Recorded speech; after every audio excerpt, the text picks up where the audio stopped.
don't know, and I'm going to take the fine. Because the refs did not give us no calls tonight. We had to play through every bump, every grab. I don't know how we won tonight. There's contact. Was it marginal or was it illegal? Well. Shall we begin? Good God, do we have a lot to talk about? Marginal contact. Thank you for tuning in again to your boy, Buff Brandon Kuhn. So, my NFL preview episode last week, yikes, we might be a little off. But you know what? It don't matter. We good. Nothing I said is off the table yet. There was a few hiccups, a.k.a. Jordan Love's knee. Please, for the love of God, be okay. Not putting him on IR. Love that news. I know all the Vikings, NFC North, we won week 1 people are a little upset by that, but we'll get past that. Like I said, this ain't a biased podcast. This is for the people. This is a game by game, numbers by numbers, stats by stats, and in that area, let's go. Just one more thing. We've had a lot of positive feedback from the family. It's only going to grow. That's how I know I'm doing my job right. Positive feedback from the fam, friends, followers, listeners, future investors. Let's go. So, you know how NFL week 1 is. It spans over like 5 days. So last Thursday, you know what? We're going all the way back to last Thursday. Chiefs-Ravens. Close game down to the end. Back and forth. It's kind of what everyone expected.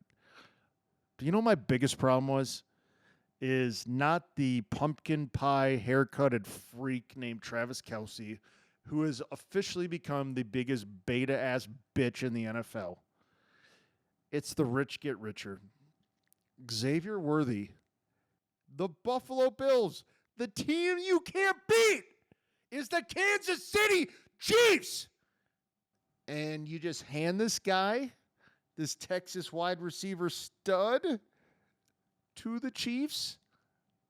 Good job. So he looked amazing.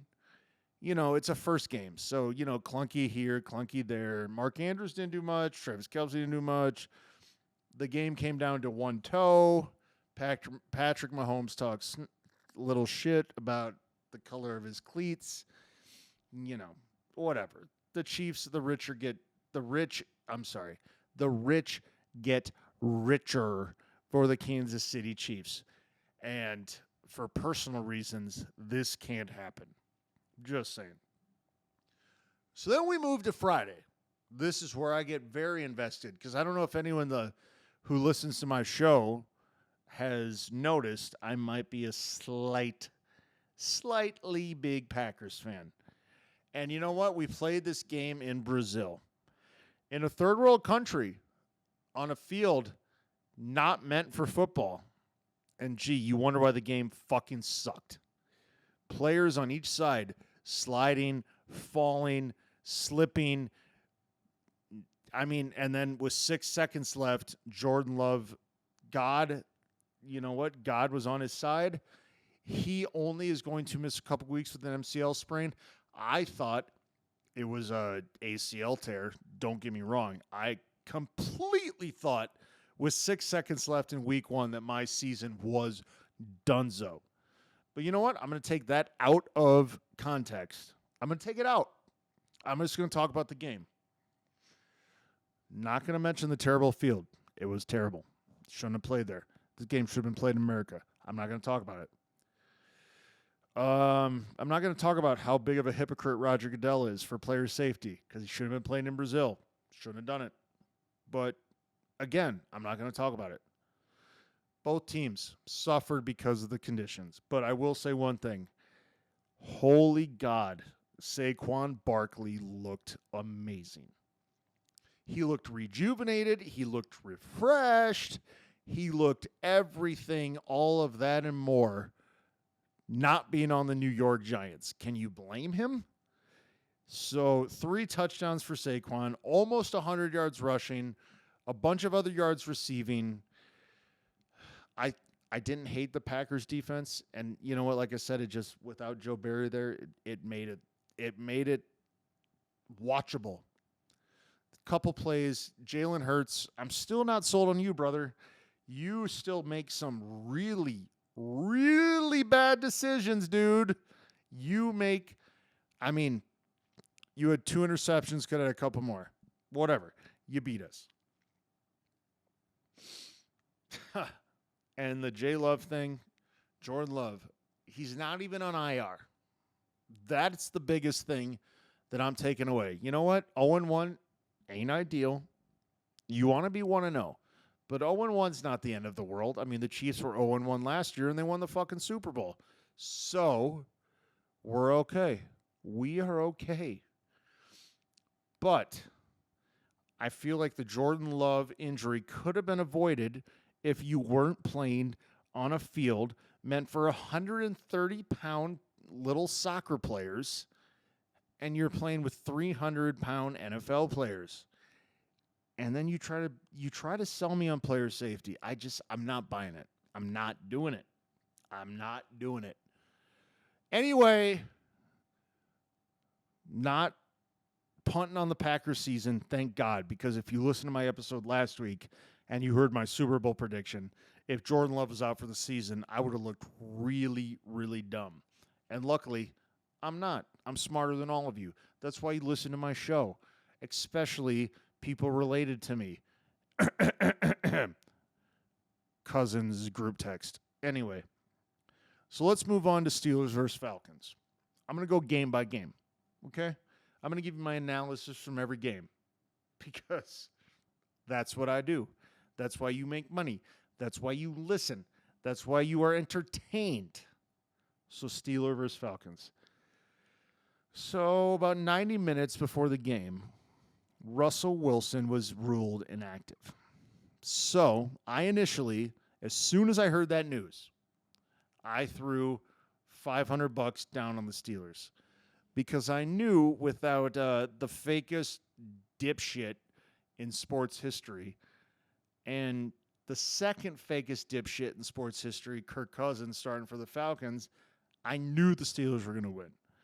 And I thought it was going to be more offensive than it was. But let me say this. TJ Watt is far and away the best defensive player in the NFL right now. That guy is a unreal beast. Unreal. And he had Kirk Cousins so scared that he was doing, and as a guy who lives in Minnesota, who's not a Vikings fan but has watched plenty of Vikings games, he had Kirk Cousins doing the same scared Kirk Cousins things that he did here for the last however many years that he's doing now in Atlanta. I guarantee you the Atlanta media is the exact same what the Minnesota media has been. And now, you know what? I don't like to give the Vikings credit, but they let that guy walk. The Falcons gave him $180 million, $100 guaranteed. For that? That is pathetic. So, yeah, the NFC South has taken a couple turns that I did not expect that we will talk about. But anyway, Kirk Cousins, you look terrible. I don't want to say Justin Fields looked good. I mean, it was 6 field goals, right? 3 times 6 is 18. Yeah, 6 field goals. 6 field goals. He didn't score 1 touchdown. But you know what he didn't do? He didn't turn it over. He didn't make any mistakes. He didn't do what Russell Wilson did, and who was inactive and wears shoulder pads on the sideline because he's the biggest tool bag ever. So if you're Mike Tomlin, I feel like you got to start Russell Wilson again next week. And it's in Denver, if I'm not mistaken. And you know Russell Wilson likes to pretend he's tough, but you know that guy has the biggest vagina in men's sports. So he does not want to play in Denver. Let's move on, shall we? Cardinals Bills. Second play of the game on the Bills offense. Josh Allen fumbles. I start running my mouth. Trash Allen this, trash Allen that. And then the rest of the game happened, and he scores 4 touchdowns, 2 passing, 2 rushing. Okay, let me get this straight. Okay, if you've been listening to me for the last couple years, you know I do not think Josh Allen is an elite quarterback.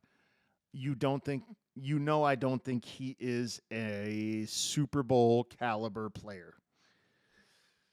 I think he does too much.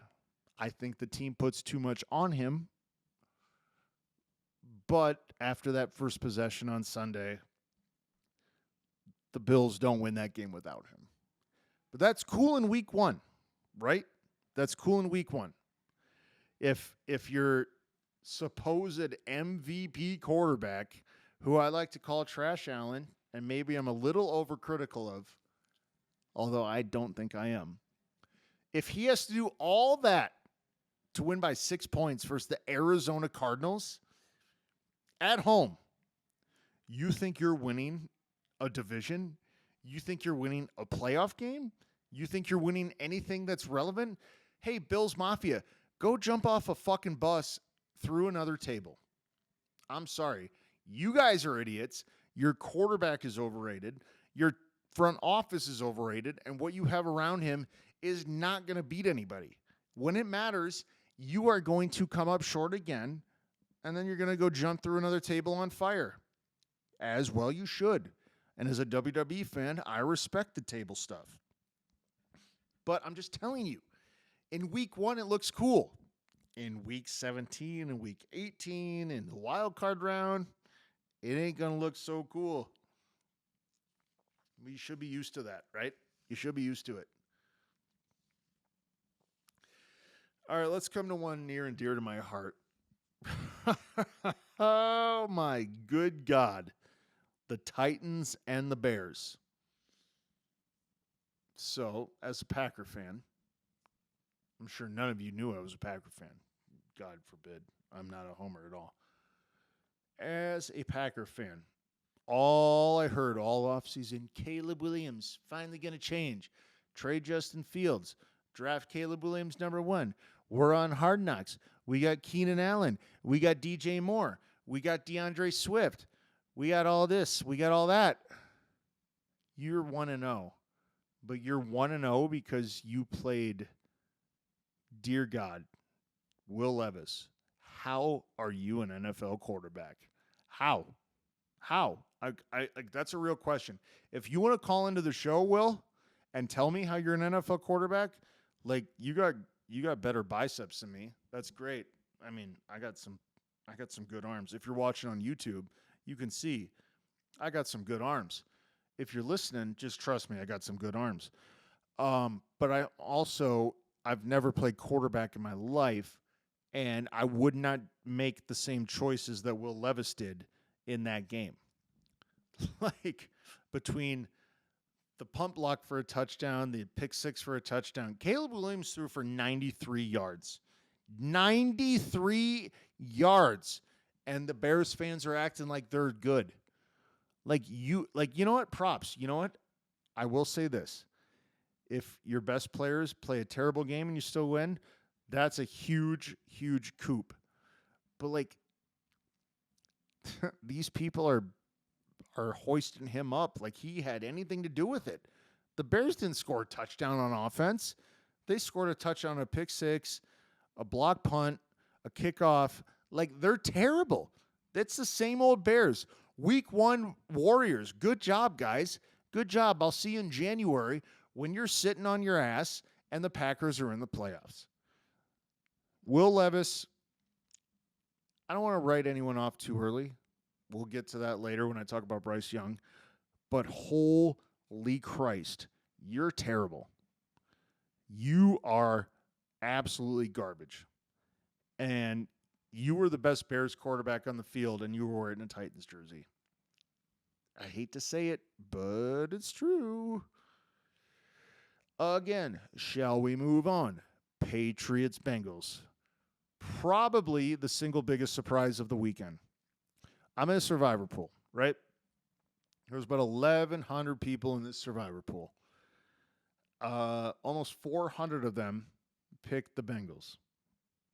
I almost did. I stayed away. Because it almost seemed too obvious, and I'm glad I did. And I know Joe Burrow started slow before, and he's had excuses like, oh, his ankle's hurt, his hamstring's hurt, receiver this, receiver that. Dude, you're playing the worst team in the AFC. And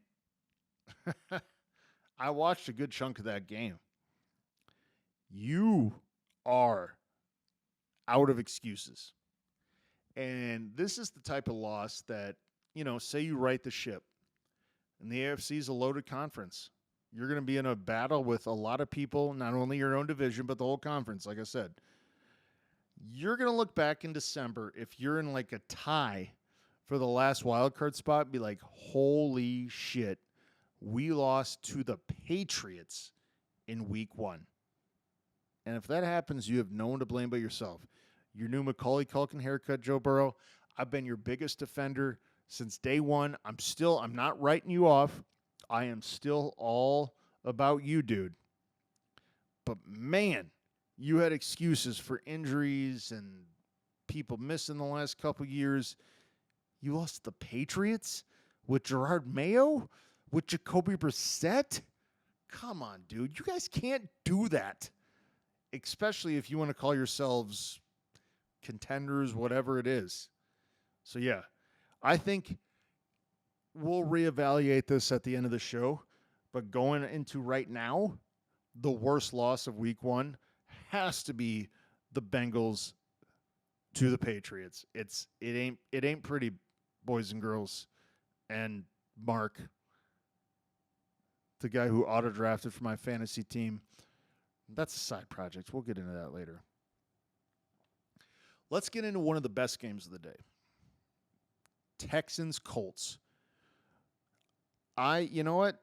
My brother, who is a complete idiot, but is a graduate of the University of Florida, Alton Kuhn, told me that Anthony Richardson was good. I watched him in Gainesville. I didn't believe him. I watched him last week, the first 4 weeks of the year. I didn't believe him. I watched him Sunday. I now believe in Richardson. Bum, bum. Dude, that guy's arm is the strongest cannon I've seen maybe ever. And then you had on the other side, C.J. Stroud, Joe Mixon, and holy crap, I can't believe they got the guy I called the biggest cancer in the NFL, and for week 1, he's okay, Stephon Diggs. They look legit. I'm not going to lie. I'm not going to sugarcoat it. I might have been wrong on that one. And we'll get into more of that why later. But every time the Colts had an answer, or they thought they had an answer, the Texans would do something. And you know what? I respect DeMarco Ryans. This is only his second year as a coach. He has the biggest balls of any coach in the NFL. Going for it on that 4th down where you could have kicked a field goal and be up by 5 where the other team would have scored a touchdown. But no, he went for the touchdown. He went for the double-digit lead. He is the type of person I wish my team had. I wish. But I digress. So now we come to my second favorite team because I'm a good family man. The Dolphins versus the Jaguars. A little bit of a tumultuous morning for the Dolphins. You know what? Tyreek might drive a little fast. Tyreek Hill might be going 135. Probably not smart. It's not smart. But the way he was treated by the cops is above and beyond pathetic, above and beyond ridiculous, above and beyond Just, you know what? You literally did that to him a block away from the stadium as other players and fans were, you know what? We're not making this about that. I'm making this about the game. The first half, Trevor Lawrence looked like a number one pick. Second half, he looked like Trevor Lawrence. And I have to admit, I might have been wrong. You know what? No. You know what? I'm not going to half own it. I'm going to full own it. Trevor Lawrence is garbage. He is trash. The Jaguars have a loaded roster. 12 for 21. 12 for 21. You were up by 2 touchdowns as the Dolphins were struggling to get out of their own way. 12 for 21. You take that bitch haircut and you go back to Jacksonville and you sit on it and look at the film. He is trash. I'm done. And he's making as much or more than any quarterback in the league, which is wild. Wild. On the other side, the most underrated quarterback in the league should be in the bloodline with Roman Reigns. Tua Tagovailoa didn't start great, didn't look great early, but oh my goodness, once he found his boy Tyreek and Jalen Waddle put him in cuffs for the best end zone celebration I've ever seen. Dolphins are 1-0, and write it down right now. Right now, they beat the Bills on Thursday night. Dolphins go 2-0 up in the division, and the Bills will have some stupid-ass excuse, even though they're playing in Miami and at night, so they can't use the heat as an excuse. But Josh Allen, Trash Allen, all these new guys, Sean McDermott, they'll find something to cry about. They will. They will. Mark it down now. If you want money, take the Dolphins. So that was the good. Let's get into some bad. Carolina Panthers. Bryce Young. Dear God. How much does your franchise hate everything you've done? Everything you've done in the last 24 months. You traded with the Bears. You drafted Bryce Young. He looks like the worst quarterback of all time. Worse than Ryan Leaf. The biggest draft bust of all time. Worse than Jamarcus Russell. And if you wouldn't have done that and just would have sucked last year, I know he didn't have a great first start like we talked about earlier, but you'd have Caleb Williams. Instead, you have Bryce Young, who looks like a 10-year-old, a little midget behind an offensive line. He makes Russell Wilson look big. Anyway. And you get beat 47-10, if I'm not mistaken, by the New Orleans Saints. You make Derek Carr look like an MVP. I'm telling you, with what you have with Bryce Young, with what you gave up, the Panthers are done for the next 5 years minimum. It might be a decade. It might be a decade. I'm just saying you have zero chance of being relevant, and it's all on you. Alvin Kamara, though, for the Saints, looked healthy, looked great. Derek Carr, Derek Carr, that's the best he's looked since he was in MVP form with the Raiders. Was he that good, or was it just how bad the Panthers were? But, I mean, it was 30-0 before halftime. So what do you want them to do? So the NFC South just became way more interesting. The Panthers will obviously be last. But between the Falcons, I know they had a dud debut. What will Kirk Cousins do? The Bucks and the Saints. I mean, that all of a sudden is an interesting race. Here we go. Here we go. Living in Minneapolis, being a Packers fan has some pros and cons. Oh, here's one of the cons. I have to talk good about the Vikings. I have to be honest, because that's why I'm a great podcast person. I am the host with the most. I have the ears that you must hear. I have the brother who must smother himself because he is fat. But anyway, I don't even know if that last thing made sense. I was just trying to go off the cuff. But I'm not going to be one of these hometown guys that, you know, shies away from the truth. I'm an NFC North Green Bay Packer diehard fan. They lost. The Vikings won. They played the Giants, who might be the only team as bad as the Carolina Panthers. Daniel Jones, how the effing UCK are you making $40 million? How? How? It does not make sense. Anyway, the Vikings, Sam Darnold, finally, the poor guy got drafted by the Jets 3rd overall, had nothing to work with. They ran him out of town. Went to Carolina, had nothing to work with, ran him out of town. Went to San Francisco, was the backup to Brock Purdy, got to watch real talent. Now look at him. He's on the Vikings. He actually has talent to throw to. And oh my God, between Justin Jefferson, between Jordan Addison, between Aaron Jones, between all of these weapons, it's weird what happens when you put a quarterback who's never had anything with something to play with. And again, this is the Giants, so I'm not putting too much stock into it. But for 1 week, he looked like a legit quarterback. And you know what? I wish it wasn't for the Vikings, but I'm happy for the guy. I am happy for the guy.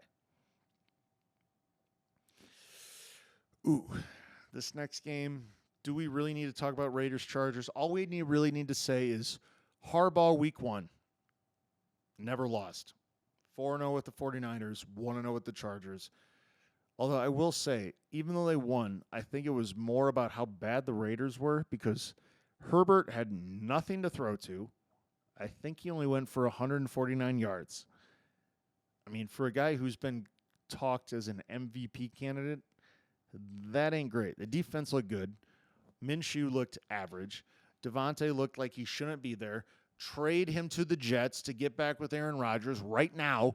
Just do it. Just get it over with. Trade him to the Jets. Same old Raiders. You know what I will say about the Chargers is they didn't make any of the stupid-ass mistakes they did with Brandon Staley. So I'm not sure about their talent, top to bottom, but I guarantee you this, with Jim Harbaugh, they will not make the same mistakes. They will not make life-blowing, game-changing mistakes like they're used to. Here's the game of the day in the late slot before we get to the night game. Cowboys versus Browns. I talked a lot of crap about Bryce Young. Rightfully so. Looks like a 12-year-old who should not be in the NFL. Is there a worse quarterback in the NFL, though, than Deshaun Watson? Excuse me.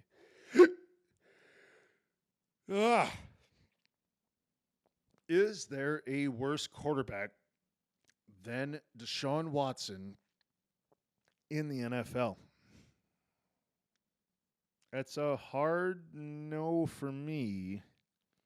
And the fact that the Browns mortgaged their franchise, made the Texans Super Bowl contenders basically overnight, and you have this sexual predator who can't throw a football anymore, who's owed $230 million, the only fully guaranteed contract in NFL history,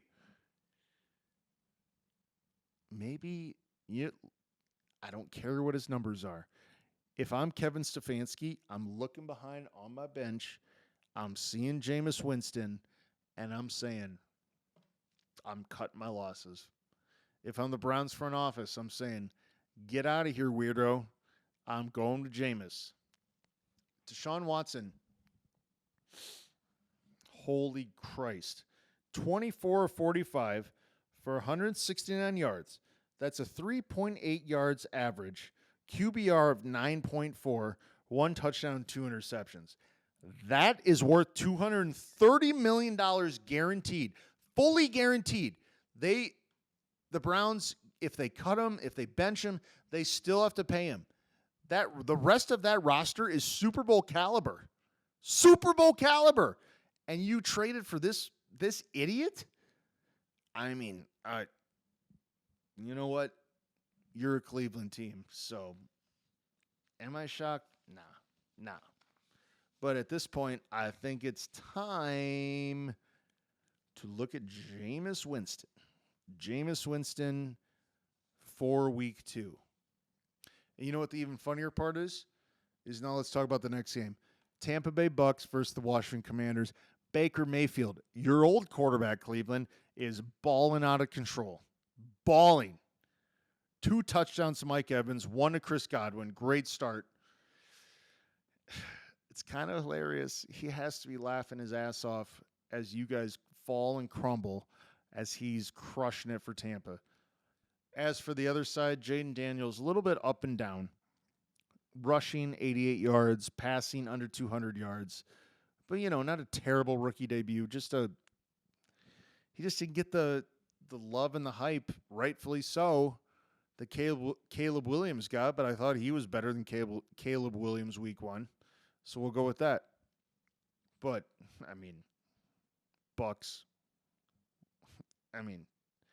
Baker's got to be laughing all the way home each and every week.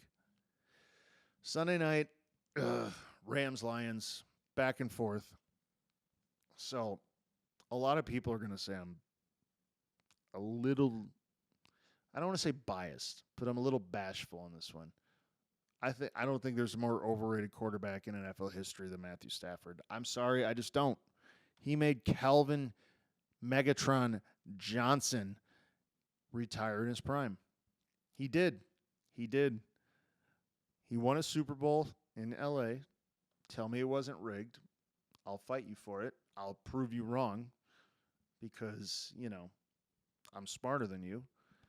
Jared Goff, what are we talking about here? I saw a sign in Goff we trust. Can you imagine being the guy in Detroit who's dumb enough to say in Goff we trust?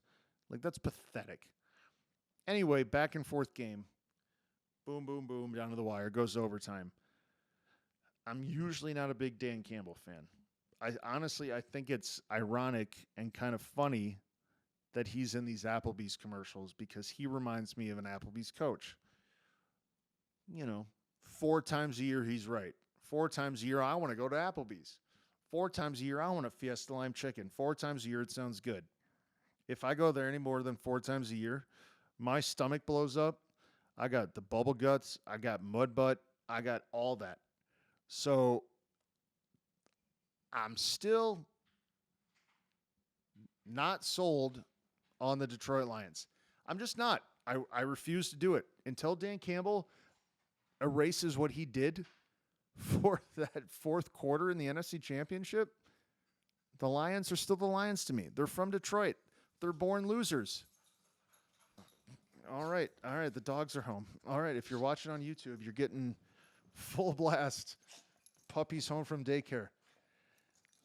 So now we come to a thing very close and near and dear to my heart.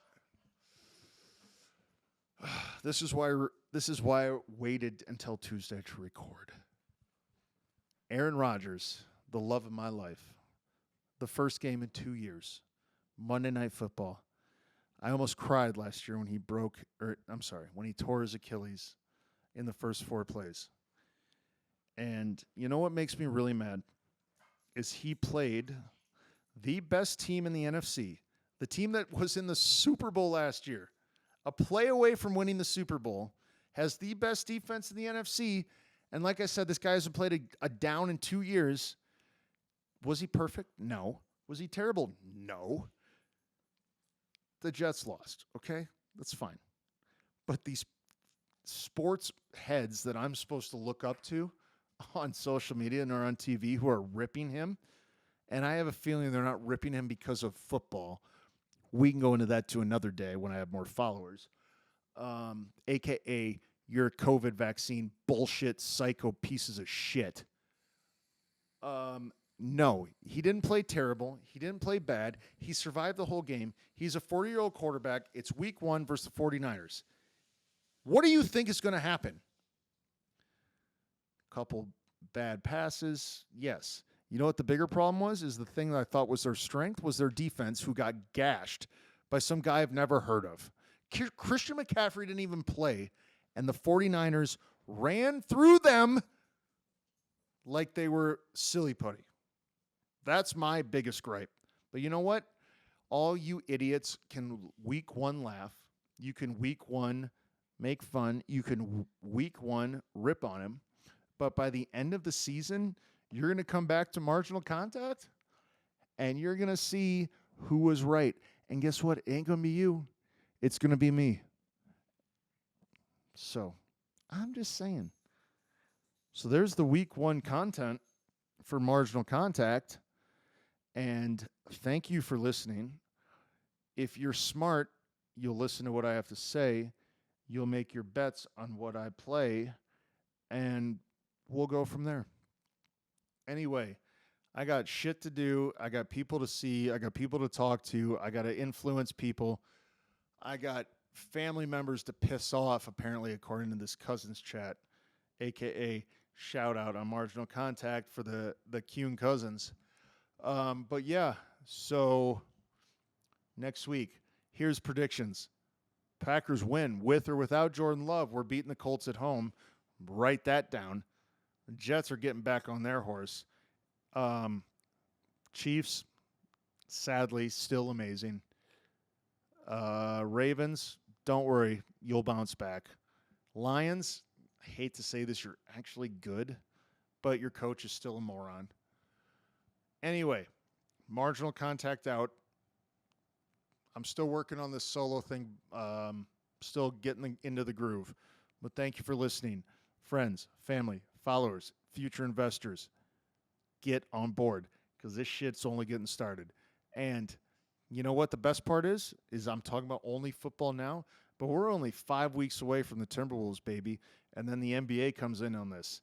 And I didn't even piss off my brother, but I will right now. The Twins suck ass. They're pathetic. Fire Rocco Baldelli. You're an idiot if you don't think so. If you're watching on YouTube, this middle finger is only for Alton, not any of you. If you're listening on Spotify or any other form, love you. Talk to you soon. Marginal Contact out. Amy Joe in. Because the refs did not give us no calls tonight. We had to play through every bump, every grab. I don't know how we won tonight. There's contact. Was it marginal or was it illegal?